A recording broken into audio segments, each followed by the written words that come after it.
Hello, everyone. Welcome to the 210th episode of the Atlas Society Asks. My name is Jennifer Grossman. Everyone calls me Jag. I'm the CEO of the Atlas Society. We are the leading nonprofit organization introducing young people to the ideas of Ayn Rand in fun, creative ways, including graphic novels, animated videos, even music videos. Today, we are joined by Amber Smith. Before I even begin to introduce our guest, I want to remind all of you who are watching us on Instagram, Twitter, Facebook, LinkedIn, YouTube, use the comment section to type in your questions. We will get to as many of them as we can. Amber Smith is the best-selling author of Unfit to Fight: How Woke Policies Are Destroying Our Military, which warns that a focus on identity politics, DEI, and gender ideology, combined with the devastating vaccine mandate for members of the military, have led to a dangerous recruitment crisis while also destroying morale. She is a former combat helicopter pilot and deputy assistant to the Secretary of Defense, an experience she shares in her previous book, Danger Close: My Epic Journey as a Combat Helicopter Pilot in Iraq and Afghanistan.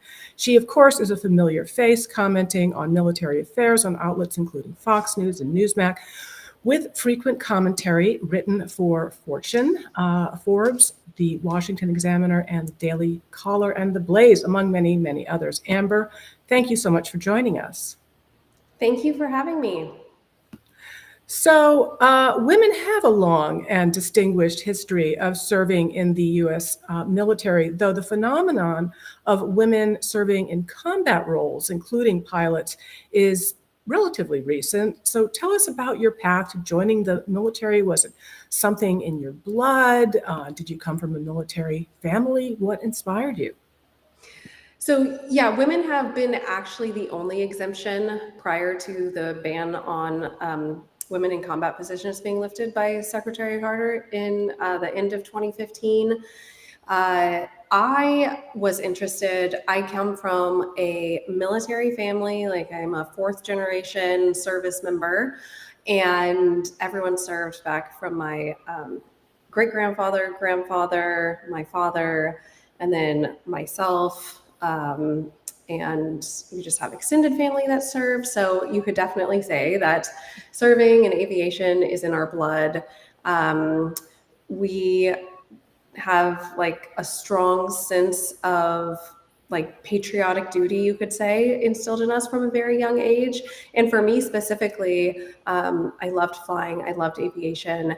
And then when 9/11 happened, it sort of caused me to sort of rethink my path of where, when I wanted to serve prior to 9/11, it had always been sort of something that I had thought about. And then when 9/11 happened, I was like, I want to serve my country. I want to do it now. And I felt that the best way for me to do that was with serving as like a pilot in some capacity.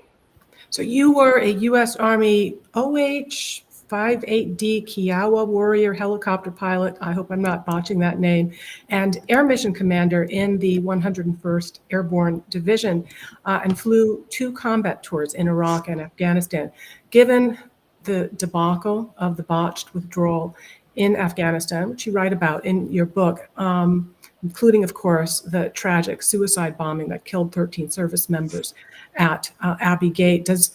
Did that experience, seeing that, did that change your perspective about your time in the military?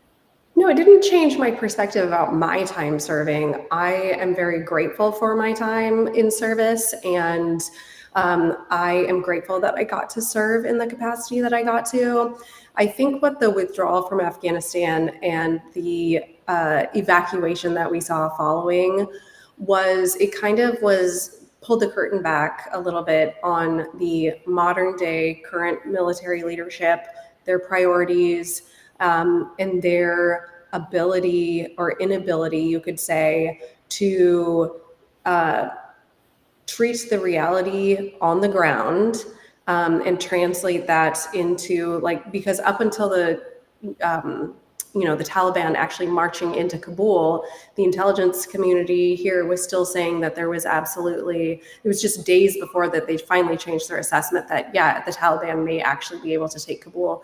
And so I think we saw sort of a failure from the very top of the military in what was being relayed and advised to the administration, and then down to sort of what we saw was sort of a failure of command authority after the suicide bombing that resulted in 13 service members killed, which I write about extensively. I have an entire chapter about the evacuation of Afghanistan, and bigger picture than just what happened with the evacuation was that the military really lost Afghanistan veterans. They saw what happened and how essentially we as the American people were lied to afterwards. They said that the strike on 10 civilians was a righteous strike, and they said that it was, an ISIS-K member that was going to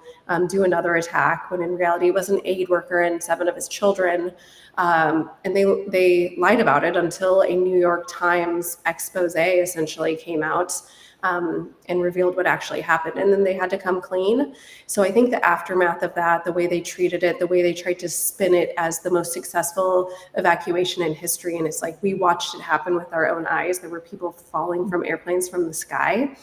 And so that, I think, was just an eye-opener to the American people, to see the way that some leadership in the military, how Secretary Austin is handling things in the Department of Defense right now. Yeah, I mean, it's a spin after. It's also the spin before, as you were saying, that we weren't getting an accurate picture of the reality on the ground. Of course, Ayn Rand's famous quote, "We can evade reality, but we can't evade the consequences of evading reality." And of course, that's what we saw on the ground in Afghanistan. So let's turn to your book, Unfit to Fight: How Woke Policies Are Destroying Our Military. Last year, every branch of the military fell short of recruitment goals, save for Marines and Space Force, collectively missing recruiting goals by about 41,000 recruits. In addressing this, the Department of Defense cites several factors outside of its control: smaller eligible population, due largely to obesity, fewer young people with family members who served, but seems to fail to reflect on factors within its control, the kind of culture that it cultivates within the military. What are some of the ways in which the current recruitment crisis is self-inflicted, the result of unforced errors? Well, you are exactly right. And this is one of the reasons that I wanted to write this book, was because when the trend began, 2022, the Army specifically knew they weren't going to be able to meet the recruitment goals. And subsequently, when they know they're not going to meet their recruitment goals, they end up just lowering those goals. But they also go, they get called to Capitol Hill to testify. And I saw Army leaders testifying with excuses for anything that was anything other than the reality of why young Americans don't want to serve in the military today. Because you hear them repeat the same thing, which is, well, obesity, mental and physical injuries that disqualify, the majority of Americans from serving, which is true. Context is that has been true for decades. So when they go and say, oh, well, suddenly we're not able to meet our recruitment numbers, it's like, well, you were before. You were before with the obesity and the mental and physical disqualifiers prior to. So why now are you unable to meet those recruitment numbers? And it's because there has been this shift so it was about, 23% of the American population, 17 to 24, are eligible. And I think it was like an NBC poll back a few years ago that was, of that 23% that is eligible, how many of you would consider military service? And it was around 9%, which was down almost 10 points from a few years prior. So those are significant numbers of people who are saying no thanks to military service. And the question is why? What has changed in recent years? And I will tell you, a big part of it is social media and people seeing military lifestyle firsthand. So they are not having to go through the Pentagon press secretary and information that is controlled by the Pentagon being released to the public. Now they're seeing it firsthand that the Department of Defense has no control over, service members going and talking about it in real time. And they are seeing it and getting to make their own decisions, and they're saying no. So they're seeing DEI policies. They are seeing the leadership double standards. They're seeing this two-tiered justice system. I'll give you an example of Secretary Austin going AWOL for a week without telling his boss, without telling his deputy, having surgery, being incapacitated, and not delegating his authority to his deputy. If a private did that, he would face UCMJ action, the military justice system, and would likely be fired for that. And so people are seeing that, and they're saying, why is it different for generals at the top? They're seeing the politicization of military leadership at the Pentagon. They saw the debacle with General Milley, and they are choosing other paths than military service. Yeah, well, what you're just talking about, these double standards, reminds me, we recently had on this show former Navy SEAL Jack Carr. He's the author of the best-selling series, The Terminal List. And one of the themes that in that series is holding people in positions of power accountable. Can you address this shift in leadership accountability in the military? The idea that if a private loses a rifle, he gets punished, but if a general loses a war, he gets promoted. When did this start to creep in? So if you look at the General Officer Corps, if you look back to World War II, people were put in these commander general positions, and they were given a couple months on the battlefield to prove their leadership and command abilities. And if they couldn't do it, if they were unable for whatever reason to find success, then they were fired. And it wasn't personal. It was people were put in these positions to accomplish the mission. And if you couldn't do it, they would bring in somebody else that could. That was also when generals used to serve in combat. Generals do not anymore. When they do go out on these sort of like these missions to see how the troops are doing, it is a dog and pony show. It is created, weeks in advance. Okay, so now fast forward from World War II to Vietnam, the Pentagon really shifted their view of generals getting fired as to a PR stain for the Department of Defense as a whole. So instead of saying, oh, well, this one general wasn't able to accomplish the mission, so he got fired. Now, if we fired him, he was a black eye for the entire institution. So instead, they just moved positions, or they just allowed them to continue doing the job. So they circled the wagon of the generals, and we saw generals getting fired less and less. Today, it is extremely rare for a general, a flag officer, to get fired for performance. You still see them getting fired for conduct, inappropriate behavior, those types of things. But in terms of performance, it is extremely rare for someone at that rank to get fired.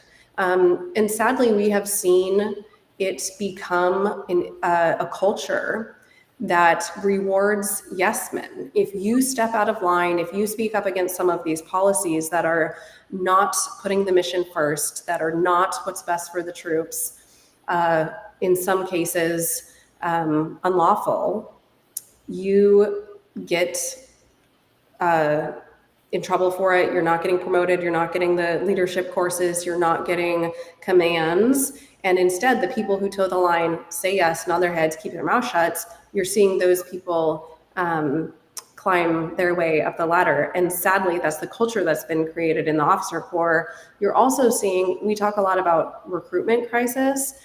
The it's not really looming anymore, it's actually present, is the retention crisis. It's just a little bit quieter because it is ongoing, and it will be ongoing for some time. And that's the people who no longer want to serve in the military are getting out of the military because of what they see on the inside, and they're just waiting out their time until they are eligible to ETS or retire when their contract comes up and they're able to get out of the military.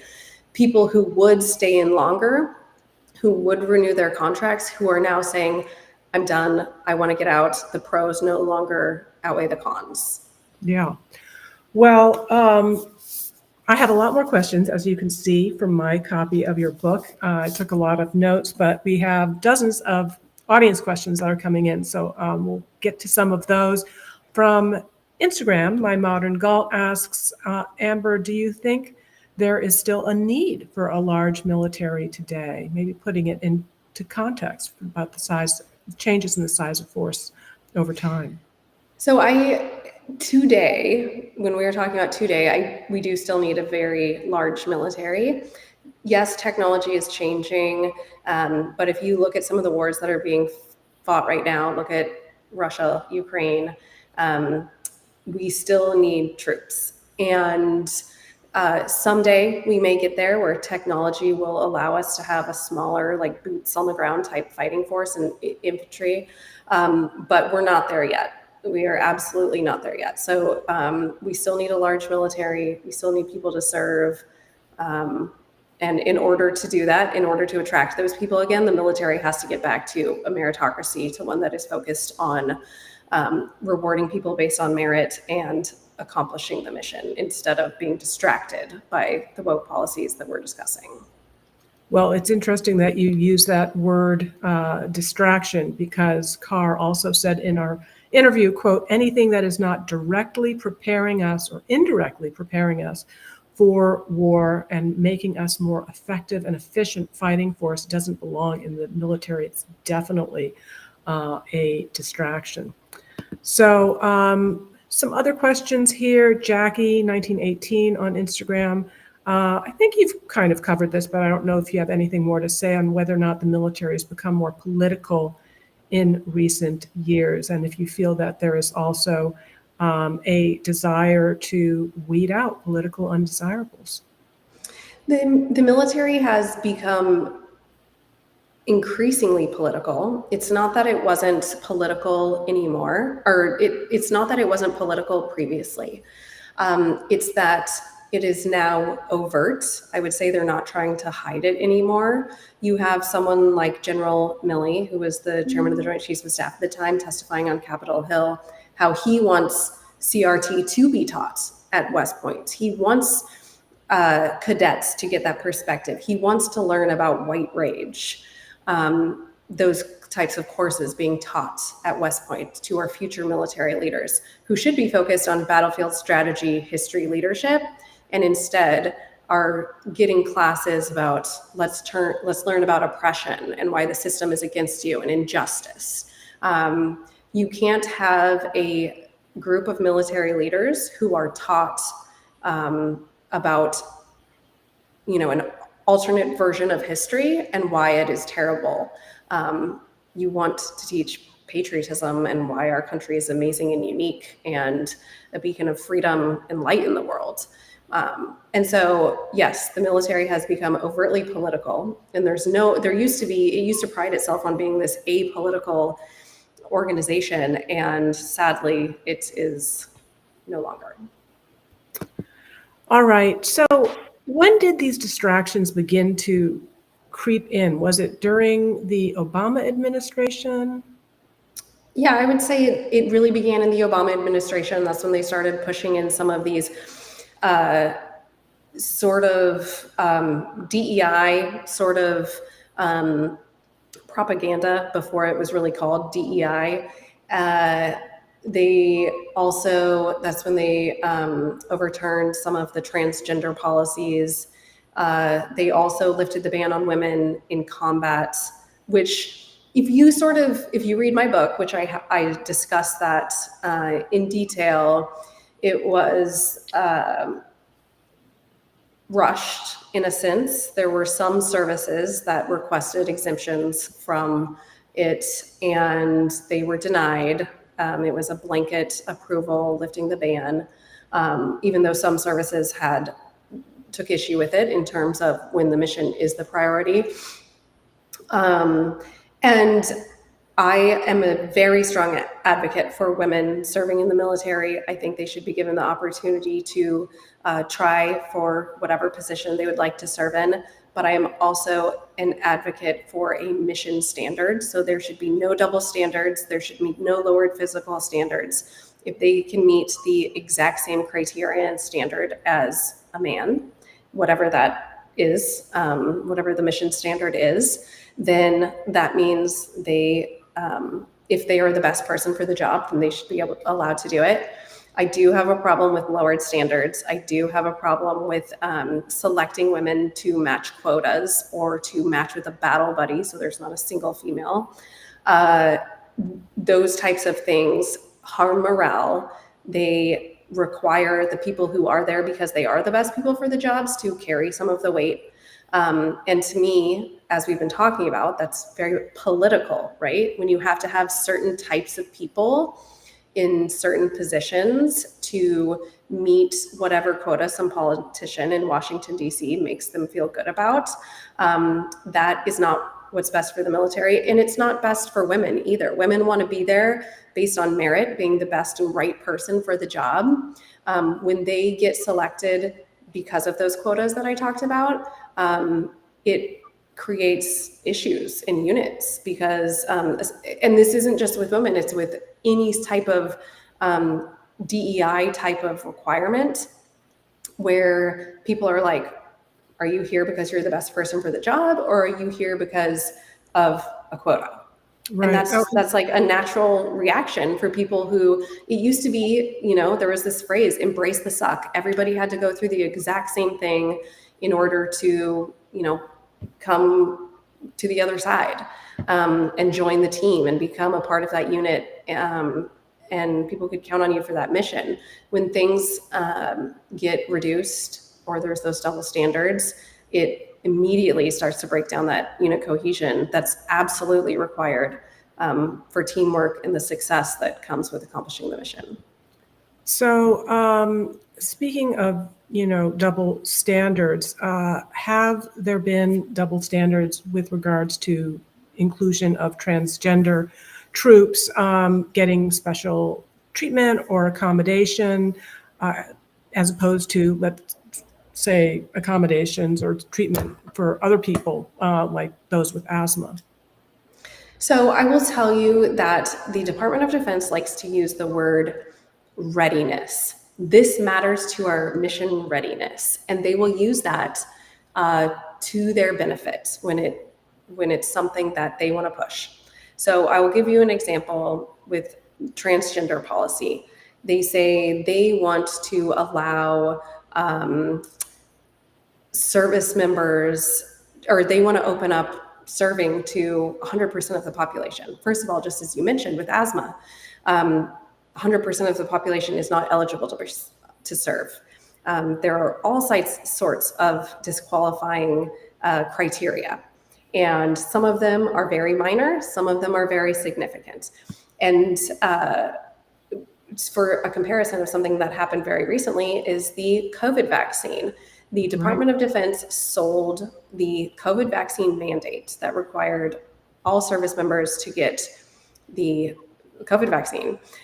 They did so out of readiness. They said, if everybody's not vaccinated, that could mean more people, they said it was a danger and a readiness issue for the force.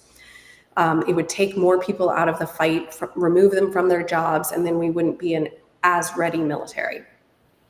Now, in contrast, with the new transgender policy, if you have a significant surgery that comes with part of an individual's transition, it can take them, and the hormone therapy that comes with it, it can take them out of service essentially for over a year, sometimes longer.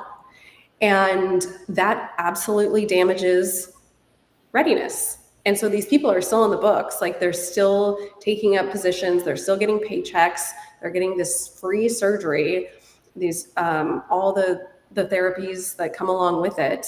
And it is absolutely hurting readiness because someone else is having to pick up the weight that this person would usually be responsible for, and they're having to do more with less, while these people get to do these elective surgeries. Well, and I mean, you're getting paid while you're in transition and recovery. Your surgery and your hormones are paid for. I mean, it almost sounds like a pretty good deal. If you have been thinking of getting this surgery, you might think, well, maybe I ought to go into the military and get it paid for. Yes, this goes along with something that I am very much like.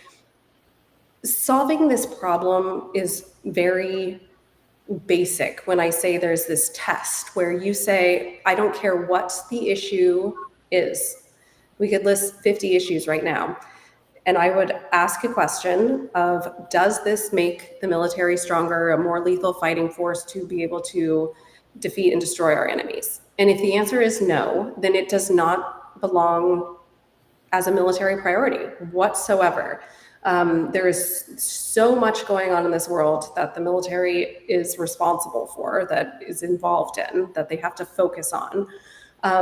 If it is not something that is going to significantly, contribute to the mission and being able to accomplish it, then it is a distraction. Like I said previously, it is something that when we see the Department of Defense chase these sort of social trends, which is what has happened with the transgender policy, it just went the complete opposite direction when the Trump administration reversed Obama's policy on transgender, and then the Trump administration changed that, and then the Biden administration brought it back. We've only seen the Department of Defense chase these social trends, and it is very dangerous for our military to have to focus on keeping up with something like that, something that has nothing to do with the mission.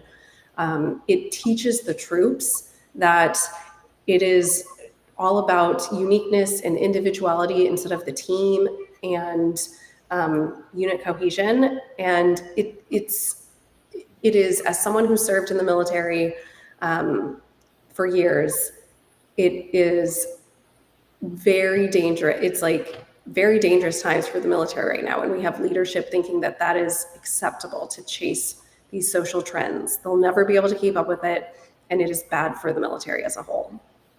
You had also touched on the situation with the vaccines in Unfit to Write. You observe that because of the military's vaccine mandates, quote, 8,400 skillful service members, many with priceless combat and leadership experience, were forced out of service, end quote.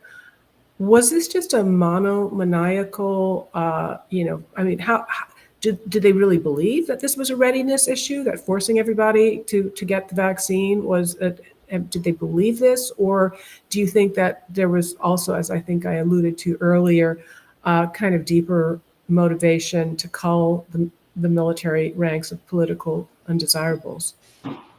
So I think it was completely political. I think that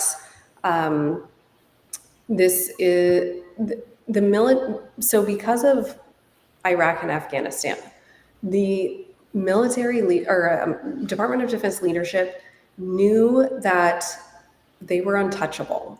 They knew they would not be held accountable by Congress, and they wanted to push the vaccine because the commander-in-chief, Biden, wanted them to.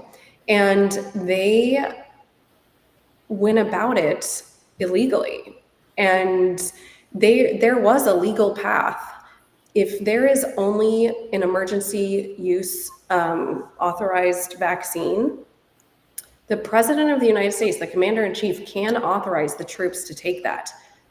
Biden chose not to. He didn't want to have that on him. He knew he was running for president again. And he decided to keep that at the Secretary of Defense level. The Secretary of Defense only has the authority to require troops to take a fully FDA approved vaccine, which there was only one at the time. And guess what? There was no availability, zero. But guess what? So when Secretary Austin created the memo, issued the order to all the commanders below him to ensure that all the troops were 100% vaccinated, he said, with a fully approved FDA vaccine. There was no supply. There was no quantity. So what did they have on hand at all the different bases across America? They had the emergency use vaccine. So that is what they required the troops to take. And in doing so, coerced a lot of people to take the vaccine, took away their informed consent, and they knew what they were doing. They also knew there would be zero accountability. Wow. So, you've talked about the cost in terms of combat experience, leadership experience, but you also document a rather eye-popping fiscal cost as well. 54 Air Force pilots were forced out for not taking the vaccine, each one of which, I have no idea, cost up to $11 million to train. So, I mean, did Not cheap, yeah. They anybody just threw those people away because they didn't want to take an experimental vaccine. And it just goes to show you, like I said, how they were so blinded by this issue. They didn't care about the facts. And that comes down to sort of the current state of officers and commanders in the military as well, people who were unwilling, because people who I spoke with and interviewed for my book, they would create, booklets and binders of like information stating, this is my reason why, this is what the law states, you're requiring me to take something that I am not lawfully required to do so. And it was, no commander wanted to hear that, because everybody wants their like green chiclet on the PowerPoint slides that get sent up to hire. And so it was sad. There were very few officers that stood up to this. I know one or a few, I should say more than one. There were a few brave people that absolutely stood up to it, but they were also retaliated against and were kicked out of the military. So it's all like, this example is another reason why people are saying, like, is this how I'm going to get treated if I serve in the military? Has there been any outreach to people that were, as you say, thrown away to, offer any restitution or try to recruit them back? I mean, just the No, there was sort of this like headline in the media of that, oh, the Department of Defense wanted these people back. That's incorrect. They were not trying to get these people back. What they did do, and it was required by the NDAA that came with rescinding the COVID vaccine mandate when they reversed it, was that the individual service branches had to reach out to the individuals that were separated from the military and basically send them a memo or a letter that explains how they can, if they were given a dishonorable discharge, basically the procedures to correct the records, like it's to turn it into an honorable discharge or whatever their situation may be. It was just a formality required by the NDAA. Other than that, there was no come back in, we want you back. That did not happen. All right. On YouTube, Alan Turner asks, what is the biggest change in military policy today from when you served? DEI, I would probably say. In the military that I served in was a meritocracy. That was my experience. You had to work very hard. Me as a woman, it was I was very much not given the benefit of the doubt. I had to earn my place and respect and trust on the team. It was not handed to me. Um, and but I also didn't want it to. Like, I wanted to have to work as hard as everybody else. And it was tough. It was a tough military. And um, but once you were a part of that team, it meant something. And you knew everybody had your back once you were accepted into that circle, you could say. So I would say that the DEI erodes trust. And at least for my mission and my job when I was in the military, you had to be able to rely on your team. Like, we had a flight crew that you had to be able to rely on and know that they were there they could accomplish the job. And I think now with DEI, that's really weakened that, sadly, and it's created a lot of division, sadly. It's divided people instead of united people, which is exactly like, what does a meritocracy do? It unites people because, like I said, people are there because they are meant to be there because they've been through exactly the same thing that you have. When you take that away, it creates doubt. It creates suspicion. It creates that lack of trust. Scott on YouTube asks, how much has the woke agenda started to influence elite military training facilities like West Point? Are there any places where it's more immune? No. In fact, I would say the last place that West Point is full. They've got all the woke stuff going on, including those classes that I mentioned. I talk about it in my book, and because they kind of deny it. But then if you do some research, there was a congressman that did some research, and a lot of military or West Point families that have reached out to their congressman and have said, look at these classes that my son or daughter is being forced to take at West Point, which is kind of eye-opening, and it's flown under the radar for a little bit. In fact, I would say a lot of the military woke issues have flown under the radar because I think American society was, when you saw it happening in the medical industry or the education field, people weren't as surprised. But for the military, people were like, oh, most recruitment comes from red states. People are patriotic. They love their country. Like, the military is never going to be woke. So things flew under the radar for a while in terms of the woke issues. But it is very much prevalent across the board. I think most people even thought that special operations were somewhat immune. Right. And they are not as well. I cover this as well about, their DEI policies and standard operating procedure books that they have to devote time to ensuring that they're meeting the right criteria and quotas and all of the above. How are those double standards showing up in the special operating units and training? I do think it was delayed. It wasn't happening as fast as the conventional Army. But one of the issues with the way, and this goes into the politicization of the military, is how officers get promoted or selected for commands is they write officer evaluation reports. And a lot of times they're looking for ways to stand out. How do I, stand out in a crowd of a bunch of other officers my rank with a similar background?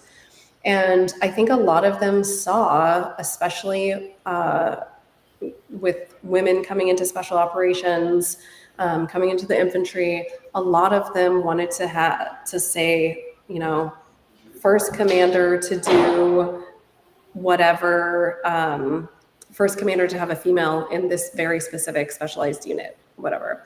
And so there was kind of like, I feel like a rush to be like, well, we want a female in our unit, instead of saying, why don't we select the best people for the job? And if that happens to be a woman, then great. If not, okay, great as well.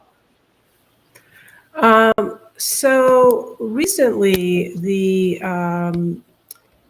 it looks like Congress passed a measure to automatically register men for selective service. Does this mean that the military draft may be coming back? And why just register men if they want to be inclusive? I was Yeah, there was actually a like study that was done that was required by Congress a few years back to study the draft to see if it was, or the selective service, to see if it was still even necessary, if women should have to sign up as well, which is kind of a ridiculous question because I'm not advocating for it, but I am stating a fact that women legally did not have to sign up for selective service previously because the selective service is used during a time of war or national emergency to replace combat losses. So women were not allowed to serve in combat positions. Now that women are allowed to serve in combat positions, it is discriminatory towards men to have to sign up for the selective service when women don't.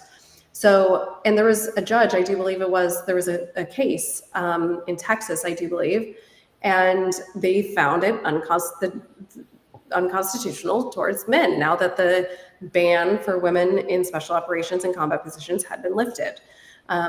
It's pretty basic. The commission did not promote women at the time. But another sort of inconsistency and double standard is that the selective service requires, so the Department of Defense recognizes people as their preferred genders. So whatever you are identifying as. The selective service requires by law, it's felony if you don't sign up, to register in your birth sex. So transgender women who are born a man are still required to sign up for the selective service. Women who are a transgender man are not required to. So just to show you some of the double standards there. Well, and what about how with the inclusion, are female soldiers required to bunk with biological men, shower with, change with? Yes, they are. And that is another issue for recruitment and retention. So if you were thinking about joining and then suddenly you found out that you had to shower with a man, you may say the military is not for me, which is interesting considering you would think that the military would say, maybe this is going to hurt women who are serving in the military or recruiting women. This may be bad for that. Especially because the Secretary of the Army recently raised her concerns about the Army had shifted towards a gender and age neutral physical fitness test. Well over 50% of women failed the test and could not pass it. So the Secretary of the Army said that she was concerned this was going to hurt recruitment for women, and it was going to hurt retention as well for women. So they changed it back to a age and gender physical fitness test, so more women would be able to pass. So they lowered the standard. So it's just the contrast of like, oh, they want to make sure female recruitment and retention remain, so they're going to lower the standard for that. But it's hurting, women don't want to take showers with men, but they're just going to say, tough luck. You still have to do that. It just shows you the current state of military leadership. So in terms of solutions, you write, quote, unfortunately, the reality is that the only accountability that will make any sort of meaningful change is to fire a considerable number of generals, perhaps all of them, end quote. Do we really need to start from scratch? If you want to be serious about changing the culture, the leadership, the failed leadership culture that we are seeing today, you do. It is a disaster, in all honesty. And it is people who have been born into a system and they work their way up for 20, 30, 40 years. You're not going to change tomorrow because it's a different administration. And so they need to clean house. They need to make some serious changes in the promotion system. That is just one thing that is in desperate need of change. The other two things that need to happen sort of ASAP is, like I said, returning to a meritocracy, one that selects the best people for the job, get rid of all the DEI, the CRT, the distractions. And then the other one is accountability.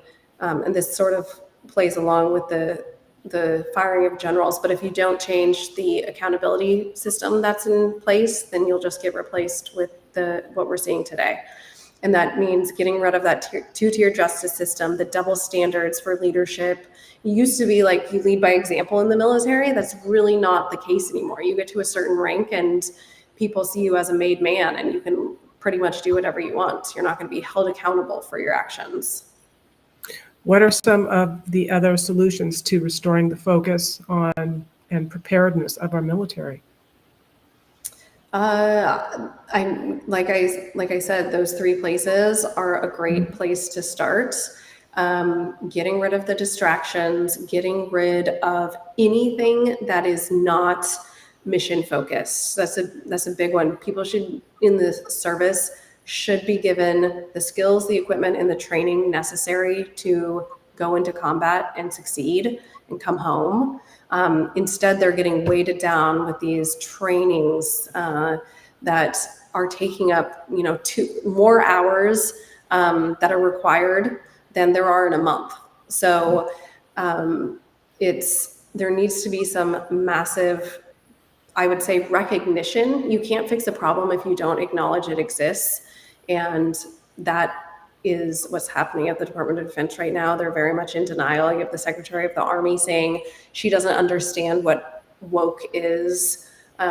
She doesn't get why people are saying the military is woke. If you don't get why people are saying the military is woke, then you're definitely not going to make any move to try to restore things if you think there's nothing wrong. Do you have any optimism? Doesn't sound like it, but do you think that with a change in leadership? Yes, I do have optimism. It's going to be just keeps getting worse, and at some point. Yeah, it is very dangerous times right now. I do have hope that with the right leadership, with the right people understanding the problem and what is at stake, we'll be able to initiate some of these changes. The leadership changes and the policy, that will be something that can be sort of done or dealt with a new administration. The cultural aspect of it, that's going to be generational. That's going to take some time, but it's going to require getting the right leadership in to start that change.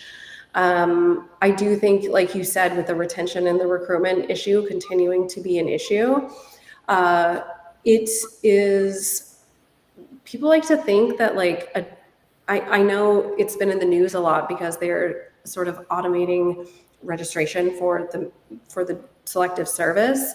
But the draft is a very real thing that could be enacted if a very significant war were to break out and we are no longer the sizable military that is needed to fight in a war like that. I do think a draft would be almost impossible to enforce in today's society. So I don't think Congress would hesitate to enact a draft if required. I do think they would find difficulty getting people to show up. Right. Well, I appreciate your showing up with us, Amber. What is next for you? Is your second book? This is my second book. if you want to find my writing, follow me on social media. You can go to @AmberSmithUSA. My website is officialambersmith.com. You can find signed copies of my book there. My first book, Danger Close, is there as well. And yeah, my book's just hopefully to get the American people to see the reality of what's going on in today's military and some of the dangers that it poses in a very hostile world. What's been the reception so far? I imagine that you have a lot of people, friends or even strangers that are still in the military, reaching out and thanking you for setting the record. Yeah, I do. I think like a lot of people appreciate telling the truth about topics that a lot of people in today's society feel forced into silence about. So I very much appreciate that feedback from people. Well, it's a fantastic book. Folks, go out and get it. Unfit to Fight, How Woke Policies Are Destroying Our Military. And very cool cover art, I might say, as you can see. I enjoyed it. Thank you. So Thank you so much. Thank you. Thanks all of you for joining us today. If you enjoyed this video and any of the other programming from the Atlas Society, please consider going and making a tax-deductible donation at atlassociety.org/donate. And then be sure to join us next week. I'm going to be off, but Atlas Society Senior Fellow Antonella Marti will host a webinar with guests Ricardo Avelar and Bitcoin expert Nelson Rauda talking about the El Salvadorian President Nayib Bukele. So we'll see you then.